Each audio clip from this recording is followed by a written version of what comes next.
welcome to another. Oh, no, not that. No, wrong button. Welcome to another episode of Destined to Remember. My name is Anthony with Touring Van Live. We got that started off right.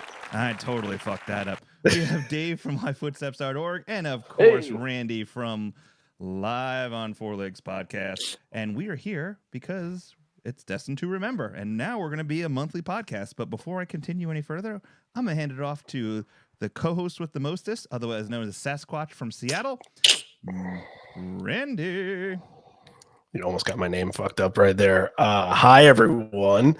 It's good to see everybody again. I think the last time that we did this was right after the May tour concluded, and a couple of things have happened since. And this is a good buffer period between all that had happened and then what might happen coming up next. And we still have a shade over a month left before we get to shows. And right now, I think there might be a little bit of a lull, but I see it in like 2 weeks. People are going to be like, I need some tickets to Wrigley. I need some tickets to MSG. I need some tickets to Philly. And we'll start building back the hype ever so slowly and then get to the big moments, which are obviously going to see these shows and seeing what will happen. Couldn't agree more. It seems like I've noticed the pickup in questioning of extra tickets. I've seen a lot of people requesting Boston tickets here over the last like 48 hours. I've seen an influx of it, especially online of like, hey, I need a single to Boston. So it's interesting. It is interesting because it went from like kind of like this, like you were saying, like this lull after Europe, which I think was this very, and we'll get into that, a little wavy kind of shows. I don't think they were what people were hoping for potentially, which we'll discuss that in a little bit as well. But it ended. I think people just needed a break from Pearl Jam, which everyone kind of needs that break of just like, hey, get back to family, get back to life, get back to things. But now I think people are just kind of riding into maybe like they're having that like, hey, I maybe I only did 2 shows this tour and now I got to add some more. But it is interesting. I've definitely seen an uptake in the requests. Dave, are you noticing anything on your end? Oh yeah, this tour has been a big uptick in my viewers on Live Footsteps. Compared to the era of Facebook, where people have Facebook Live and stuff like that, things are definitely an uptick. Well, that's fantastic to hear. First of all, they're following live, following the set lists. You need to. Because if for anyone who doesn't know, well, and we're going to pull this up right now, you can livefootsteps.org. I mean, is the going place to go to when it comes to any and all things informational about Pearl Jam live statistics and all Pearl Jam things in general. So this is something we're going to keep this up here. So because I know when we talk, we're going to be able to pull things up from the website. So we'll keep that up on the top left corner, right above Randy's Sasquatch head, and we'll continue going from there. But let me ask you this in a broad question. When you look at the Europe tour, which I think there was a lot of excitement about it, right? I mean, we have Australia coming up in a few months. There's a huge expense behind it, right? I know a lot of people spend a lot of money and go overseas. When you look at the quality of shows that came out of it, what happened with some of the shows, how do you all feel about what Pearl Jam was able to do in Europe? And I'll go right back to Dave on this one. I think they're really right now. They're really in love with Dark Matter. I mean, they've pulled the percentage of songs pulled from this album compared to previous years is incredible. I mean, like Lightning Bolt, my gosh, that was only they're pulling like 17% during the year that Lightning Bolt came out, and then like you have to go back to Riot Act for the year that it came out, that it was 39% of the songs for Riot Act. Otherwise, it came out towards the end of the year, but all those shows at the end of the year, they really pumped them out. And I don't think anything's going to change the rest of this year, rest of this tour for Leg 3. I mean, it's going to be like Dark Matter right now is 29.4% of all the songs are Dark Matter. And wow. I think they're going to continue with that and continue having this big chunk of the album. And this is going back to the heyday of, the early Pearl Jam albums. And we could talk about that stuff later, but, everybody has their own opinions, but Thoughts, Randy?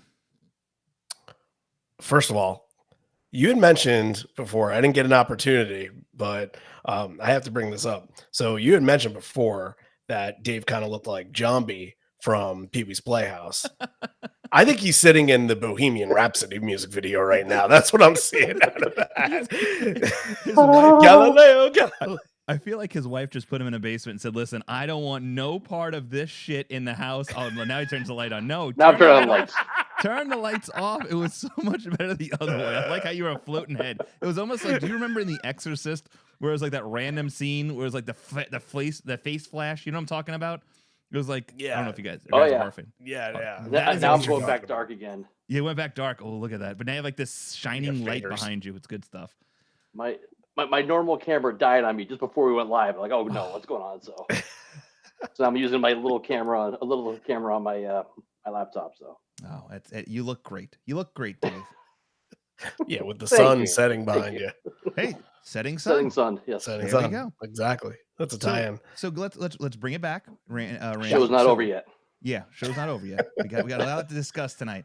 So we're looking at 29% or more based on the shows of Dark Matter being played in the set list, which I'm gonna be honest with you, I enjoy. I enjoy being able to see new songs. I've actually really thoroughly enjoyed the music that I'm hearing off Dark Matter. I really like the album live.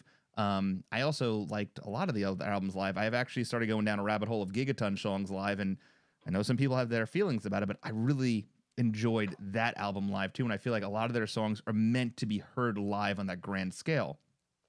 So that 29% doesn't surprise me, and I think it's actually a good thing because a lot of artists, for instance, I went and saw the Pixies a couple weeks ago, like they play maybe one or two songs off the new album, but they continue to go dig into those like the greatest hits and things of that nature to please a lot of those fans that are probably seeing them for the second time, where I think Pearl Jam found this really unique way of being able to not only play their current new stuff, but also bring in the catalog of a lot of the older stuff and mix it in really well, but you're still getting that quality of the newer material. And they always enjoy playing their new stuff.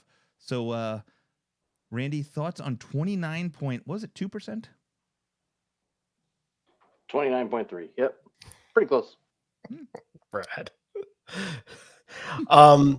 Well, I just want to bring this up because I saw this the other day and I thought it was really interesting that you're saying about the Pixies. So there's I guess a chart. It's not a Billboard chart, but it's some kind of chart that charts like rock and roll singles from what's considered to be new songs from classic rock bands. Okay. And there were all different bands all over the map. Like some of these bands, we'd probably even say, really? They're on this list? I mean, they can go all the way back to 70s bands that are still creating music, and obviously Pearl Jam and some others that are in this wheelhouse, like Jack White's about to put out a new record.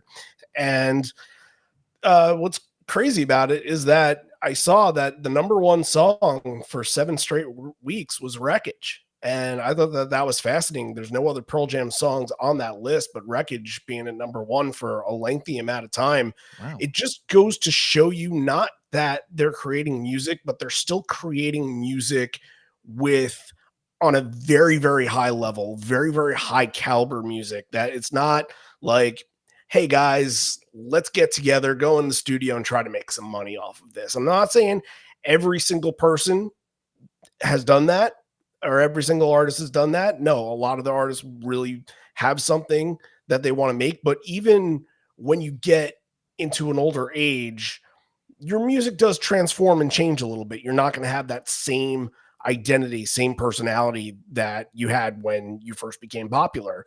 And Pearl Jam, I think, did their absolute best to make Dark Matter feel like what a Pearl Jam record is known to feel like. And honestly, I don't think that any 12 of their records doesn't have the Pearl Jam feel. Other people would be like, well, Backspacer is not really reminiscent of the 90s, or Binaural is a turn for them, but there's so many different sides to Pearl Jam that everything fits.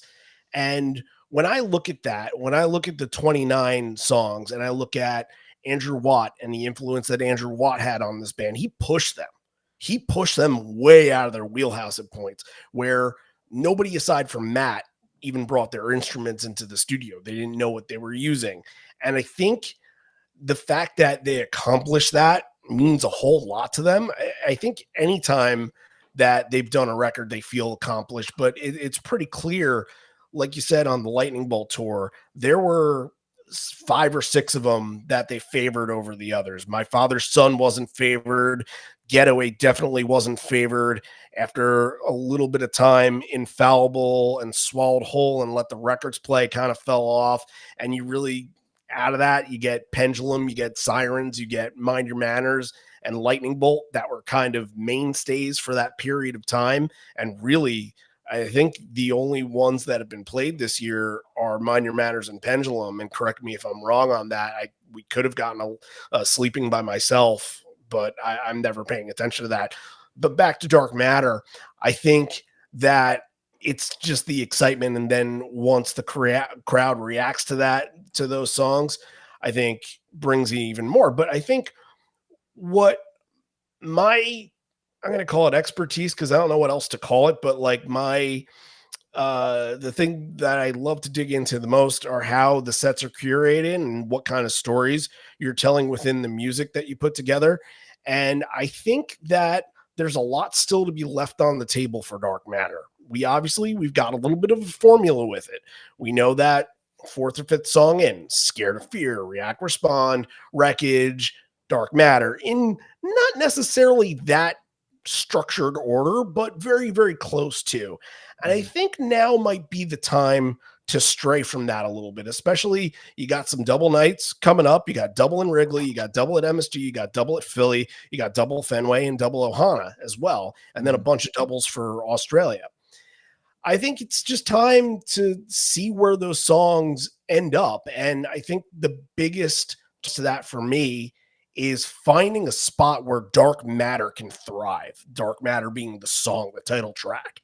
Because I think once you heard that song, once the single out, and we are live again. Yeah.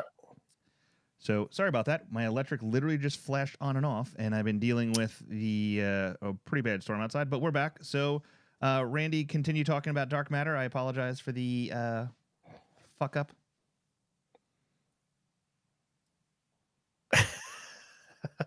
Well, when you kind of left there, Dave and I were like, "Hey, where is he?" And Dave was like, "You were on a good run there," and I can't remember where I left Yeah. off. So I'll kind of give the I feel like you were throwing a no hitter, and then condensed version. I fucked everything up. Oh, I didn't know. No, I have crazy curveballs that get out of the strike zone. I definitely walk a couple guys here and there, but essentially the point is what next to do with the Dark Matter songs. How can we break things up a little bit to make it feel like almost like they're part of the set list, part of the Pearl Jam set list, instead of being in the Dark Matter set? The one that I'm looking forward to the most is to see what the song Dark Matter is going to do. I think that it needs to be in a prominent spot for it to feel good. And also I've been listening to a couple of versions of it, and it gets itself there towards the end, but I think it really needs to drive all the way through. It's a little slow to begin, and then after Cameron's push and after the solo, it starts to thrive. I think it just needs to just full engine on go. And think about it, like put that in the 4 spot right after all those slow songs and let that just burst into the crowd. I think you're going to have a moment out of this. Just find ways to make these thrive. Setting Sun has thrived in the closer spot. Waiting for Stevie and Upper Hand both seem to thrive pretty late in the main set. So find spots where these songs can kind of get out of that role that they kind of structured them in there. Yeah, I totally agree with you. Dave, thoughts on that? Well, I already said that I think they're going to stick to keeping these things together and package Dark Matter right in the middle. But, they do mix it up occasionally. I mean, they've been doing it for, all these years. So now that they're they've got a handle of these songs, and they don't have to play them back to back, and they know what's going on with them. Maybe they'll start mixing them up. Maybe, but as I said, I don't know if they're going to. But I get that the video production makes that a little bit difficult with Scared of Fear, because Scared of Fear is kind of inviting you into this world of like, these are the songs that are going to look like this, sound like this, and they're going to all go in a row here because that's how you recognize them. But I think it can be done with some concessions there. I think you can find other ways to do it and still let those songs thrive. Let me ask I you mean, this. come on, he rates out the set list so long, before they get on stage. They should hand them out to all these people. Once they hand it up to the soundboard, they can go punch in, all the visuals and everything. It shouldn't take that long. Right. They can mix it around. They're not set in to go, okay, this is what the set list is going to be, and you have to set it like an hour in advance. It should be pretty quick. Well, the other thing too is the guy who created all the visuals for the background said he made visuals for songs that haven't even been played yet. So there's still things that we haven't seen necessarily. The other thing I'm curious about is, as you were talking about some albums and how much they were played during tours, after, like for instance Lightning Bolt or Backspacer, a lot of those songs that were on that album that were heavily rotated during those tours are just not played anymore at all, maybe even rarely to none at all. And I'm wondering when this, because we already have dates in place leading up to the end of the year. We're hoping, and I feel pretty confident to say that next year Pearl Jam will be playing shows somewhere. But then it's like, do they do the same stage setup? Are we going to see the exact same stage setup? Or are we going to see a similar format? I mean, there's a lot to it, and that's what Pearl Jam always leaves you on your toes with, because I think if they gave everything away right off the bat, then I don't think that people would continue following them if it was the same thing over and over again, like how Foo Fighters or Nine Inch Nails. Well, I love the bands, but it's a one time and you see them and you've heard the set list, you've heard their jargon, you've heard everything. So it is interesting on that perspective of things. Now, I want to go back to Europe a little bit, and this is where I think things get interesting. I am very much, the older I get, a little bit stingy on spending money, especially if I know that the way I'm spending money is I'm not going to get the outcome I'm hoping for. If that makes any sense. Like, I don't want to spend money and not get a return on that money that it's not worthwhile. And while I'm very excited about going to Europe and doing things, I would want to, if I'm going to explore Europe, I want to explore it with my family. As a person who definitely counts their dollar bills, I'm not a rich person by any means. I definitely have to budget for things and stuff. Are you a little bit more scared with this upcoming tours whatsoever, even the shows coming up soon, and with the way Europe played out, the tour before this tour, how it played out and how shows were canceled, postponed, rearranged? Is it harder for you to really jump headfirst in the pool to go travel to follow them now than it was, say, 6 years ago? Dave? I think everything has changed since COVID anyway. I mean, you had, how many, 2 years ago, 5 shows canceled, Matt and Jeff COVID, and then Eddie, his voice, they're getting older, they're going to have different illnesses, and they're not going to be up to, if they push themselves, they're going to, start falling out, and they're not going to be putting these great tours on or these great shows on. So, you're seeing it more and more with all these different bands. They're canceling shows or postponing shows. It's really hard to be like, yeah, I'm going to go see them in Boston, and it's not going to be canceled. You can't set like, oh, I'm gonna go to a whole bunch of shows and be like, this is my summer, or this is my rest of my year. Some show is probably going to be canceled, and you just have to. I think we're just gonna have to. It's life now. It's the Pearl Jam life. Well, it's not even just gonna Pearl happen. Jam, because when Pearl Jam played overseas, Pink had to cancel dates, Jane's Addiction had to cancel dates, Red Hot Chili Peppers had to cancel dates. I think Melissa Etheridge canceled dates. I mean, it wasn't just one person. And a lot of the things I heard, it was a lot of vocal constraints. Because, I mean, Pink's an individual. So, I mean, if it was a guitar player or something like that, they could have found someone to replace her. Melissa Etheridge, another person, individual, they could easily replace Melissa Etheridge. So you're talking about one of the big moving pieces. So a lot of these artists that were canceling shows, they were bigger moving pieces to people getting sick.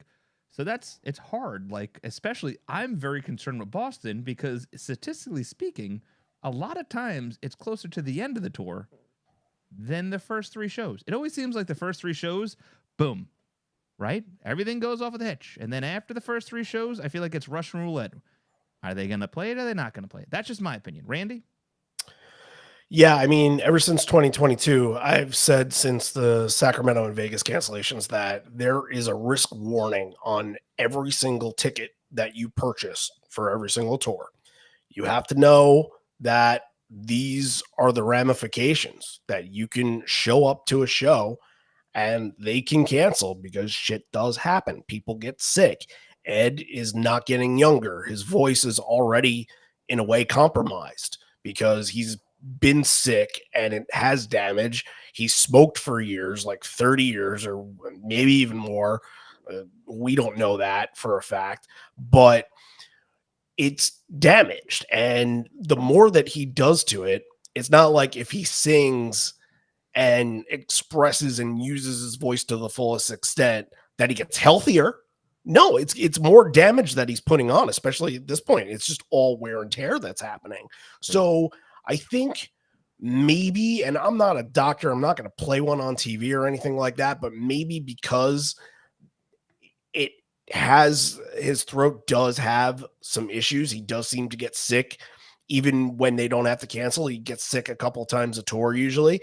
But I think that kind of opens him up for maybe catching other illnesses, catching bronchitis, catching COVID or something like that. And that's just how it's working. And maybe back in 2006, it would just be a little cold and he'd be able to come on stage and fight through it. And that the risks aren't being taken anymore. There's way more of a factor of, hey, we need to think about the future of this band. We need to, continue doing this for as long as humanly possible. I think they put in all of the right, with this tour, like scheduling wise, they're not doing a lot of back-to-back show dates. They're, in some cases, they got 2 days in between shows. So there is more time to rest. They got 11 days of rest between the Manchester show and the first Barcelona show. And that's good. If it were 3 or 4 years ago or 6 years ago in 2018, I think that in between the London show and the next show they had was only 3 days. So you really didn't have a lot of time. And now you have a lot more time to recuperate from all that, which is good. Yeah. But I think from here on forward, yeah, everything is just a risk. You just don't know when something's going to happen. But if it's in the same trajectory as 2022, which I can't say whether it is or not, it's probably not fair to say. It's kind of throwing stones at a spot that, the stones aren't being thrown at. But I can see that maybe when it comes to August, September, kind of like in 2022, that, maybe his voice is a little more prepared, secure, and they can go through it. I can't say that for sure, but that's what happened the last time we went through this, at least. Dave, when you look back, because we were talking about this in our chat a couple over the last few weeks, when we're talking about the show, statistically speaking, right? Because we've had how many do you have all the numbers about shows canceled over the last few years and even before then? I went through and I found what I think I could find out there. I mean, I just want to talk about like Ed being sick. First of all, like you go back to the Golden Gate 1995. Like he was sick before the show. He came out. He tried, and then Neil Young had to continue. Then they canceled a bunch. Well, not canceled, but they postponed a bunch of shows after that because he was sick. I mean, they were able to reschedule all those shows. Mm-hmm. But nowadays they have such a big production. When something goes wrong, you can't just like, oh, we're going to reschedule all these, this year. They can't Especially just hop Europe. around and move everything. Yeah, especially in Europe. So it's just, it's a different thing. They postpone, they reschedule a lot of those that year after that. But, you can see way back then they were getting sick. So I did pull together some stuff that I think I wouldn't do my due diligence and everything, but I mean, there was a lot of shows in the 90s, 92. I think it was like 12 shows that were canceled. Really? Was it really that much? I mean, there was a bunch of festivals that were canceled. Yes. Okay. At So the end of the year, and yeah, the Roskilde Festival in 1992. I know that there was some issues that they were having, and they basically got a doctor's note to go home because there was just a lot of wear and tear, and they had been touring nonstop since February, going out to Europe for the first February and March leg. And I believe there's a show in there somewhere in the Netherlands that they had to cancel. That was actually the day Ed got his tattoo. If you remember it, it's kind of like the wrench.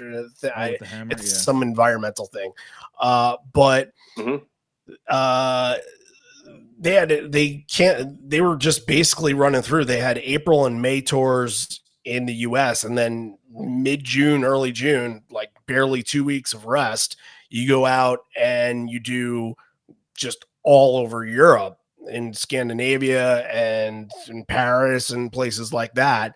That I think I didn't know it was that many. I thought it was more like 3 or 4. But yeah, after the Roskilde show, that's kind of a notable show because I believe the story goes that a security guard was fighting Eric Johnson, their old tour manager, that if he thought he was a fan. So Jeff got down off stage and tried to break everything up. It's a pretty fascinating moment. It's like one of their, I guess, I wouldn't say, I guess it's more infamous moment because of just what happened. But yeah, that show led them to getting a doctor's note, and it's shown in PJ20, the book, where they had to go on rest. And I didn't realize that he had 12 shows that they had to cancel because of that. I mean, I will say, apparently there was one in April in Charlotte, another one in Atlanta, one in Pensacola. Okay. Then the one in Seattle at the Gasworks that they had to cancel.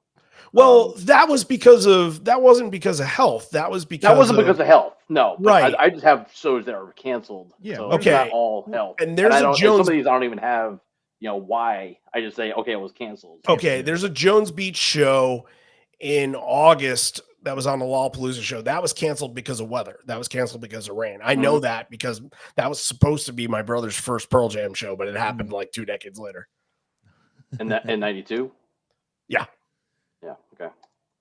Right. They did one at Jones Beach, but they were supposed to do 2. So 92, we have 12. We have 12 shows, which actually it's a pretty big number, but a lot of circumstances behind it, based off of I think we all, especially at that young age, we all try to push ourselves as far as we possibly can. But at some point, your body is just like, hey, fuck you. We need to slow down a little bit. And that was probably one of those moments that they were living a high. And I think a band at any point, especially early in their career, when they're like, hey, listen, our music's hitting hard. We're selling out these things. Let's just play as much as we can. But then realizing that, like, hey, we're fucking damaging our bodies a little bit and we got to slow it down. But I mean, that's pretty common. But yeah, really. I mean, after that, it's only been like, one show here, one, 2 after Roskilde in 2000, and then, let's see what else. Another one. Yeah, and until 2022, the 5 there, and now 3 this year. There was one cancellation in 2018, the London one, obviously, but there was also one in, I think, Santiago, Chile, that was canceled because of, or no, it was Argentina. Argentina. Yeah, that was a weather one. Yep. But I think the first in between those, the first illness one was the postponement of London in 2018. And that's where this all starts. That's like the first domino that falls, that when this happened, people were like, oh, okay, this is what we're noticing now. This is what this band might have to be for the next couple years as they're getting older. Yeah, no guarantees. But I mean, if you look at how the Stones are doing it right now, because I mean, the Stones are potentially playing their last U.S. show this weekend in the most random place, like in some random backwards place in Missouri, which I found out about. I literally found out about this like 24 hours ago. But it's being, I mean, the tickets are expensive because it's potentially the last show, but the way that they're playing their shows right now, it's like 6 days in between each show. They have backup vocalists, backup guitarists, a backup drummer on stage for them, so that you can see, like when they're on stage, you can see even like Keith Richards is like he'll play guitar, but then he'll like throw it behind his back and like walk the stage and wave to people as someone else is playing the same guitar, you know. And I mean, I understand that that's a novelty, and I hope Pearl Jam never gets to that point, but it's just scary to think that you were spending, because like Australia, I kind of looked into it at one point. I was like, well, maybe I won't do any US shows and I'll just do Australia, which also, PS, I did not know how big Australia was until I started mapping out. They're not close. I thought Australia was like the size of Texas. I had no idea it was like the size of the United States. Like I was like, oh, I'll rent a car and I'll just follow them for these fucking. No, you literally have to continue flying to all these fucking places. Yeah. And if for me to go, it was gonna probably be for me for tickets, splitting some Airbnbs, some car rentals, flights. I was thinking it was probably going to cost me $6,000, and that's not including like any merch or anything of that nature. And it's a hard pill to swallow, and it's even a harder pill to swallow if you go there, and then it's taken away from you. Now, I am going to tell you something as we wrap up this whole idea of cancellation and stuff like that. I am going to tell you something as someone who is a big merch person, as you can tell from behind me with posters and hats. I mean, I have a whole I don't know if you can see this, but I literally have I found hats I totally forgot I even had because I'm about to sell a shit ton of stuff, and I literally had like a box of 30 Pearl Jam hats I didn't even know I owned, that had been opened up in probably 6 years, which is pathetic. But anyway, London gets canceled, right? It's canceled. There's no reschedule. It's canceled. Within 40. That's probably for the best too. Oh, probably, yeah. I mean, you're talking about the ticket situation. We don't even have to get into that. Oh, a ticket situation was god awful, but they canceled the show, and then Mr. T-Shirt, who I invited him to come on the show because I was like, and I sent him a message, never responded. I said, hey, listen, there's a lot of there's kind of little not bad light being shined on you a little bit. Love to get your feedback on this. Kind of gave him a little rundown, and he never responded.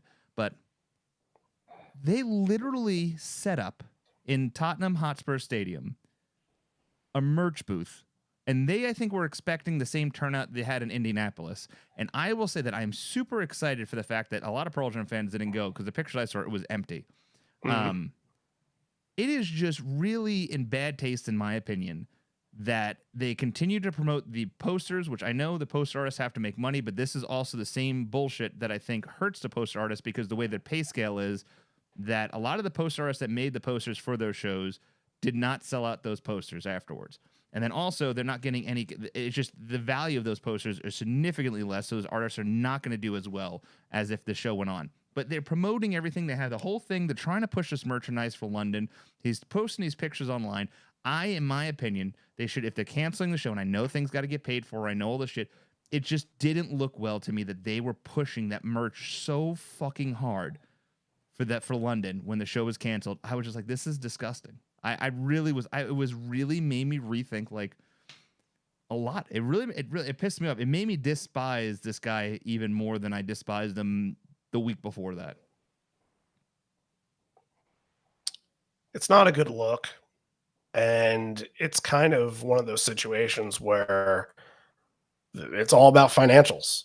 It's all about, hey, if we lose 3 shows, we're going to lose a real lot of money especially with the location related stuff with, Berlin shirts and stickers and posters, like that stuff. There was already a lot of money put into that. And I get how they would want to make something of that, but there are other ways to do it. The Sacramento and the Vegas shows, from what I remember, Sacramento, I think, closed up after they announced. I think once the announcement happened that it was canceled, they packed up shop and they left. And then what happened was you were able to buy everything in a bundle for each show. If you wanted to, it was like, I don't know, $75 to get the poster, the shirt, the everything else that was related to that show. And I'm going to guess that maybe they didn't see a good response out of that. So they kept open because if the people are there, then does it become a novelty item? Oh, I got a shirt from a show that was never played. And at this point, it's not novelty because it does happen often. So it's really not that big of a deal. But yeah, it's a hard and a rock and a hard place, and you can't. I don't know. Like I don't want to fault them, but it is a bad look. I get that everything is about the money and finances and everything like that, but yeah, it's really tough. I can't. Yeah, I don't know. You know, I think the one thing we've discussed, and I've kind of us all three have just said this many times, that Pearl Jam, we have to look at it as a business. They, as much as they are a band, they are a business, they are an entity. They do a lot of things for nonprofits, all things, whole nine yards. The Pearl Jam changed from a band to a business, and I would say the early 2000s when their poster game got heavier, when Brad Clausen jumped in and he was starting to do more for merch, when Ames Brothers was getting in and doing more for merch, when there was a lot more going on. It turned into a business, and it's just only grown. And when they handed off the rights for the utilization of the name Pearl Jam to Mr. T-Shirt, and he was kind of doing his own thing, in the beginning, I think things were all right. I thought there was too much merch, but the horror stories I'm being told by some of the poster artists that worked it, the horror stories I'm being told by some of the poster artists that started to do posters and then were pulled off it. And once again, it's all hearsay from the one side. I'm not hearing it from Mr. T-Shirt. It's always from the artist side. And of course, the people who get soured on are going to be a little bit more.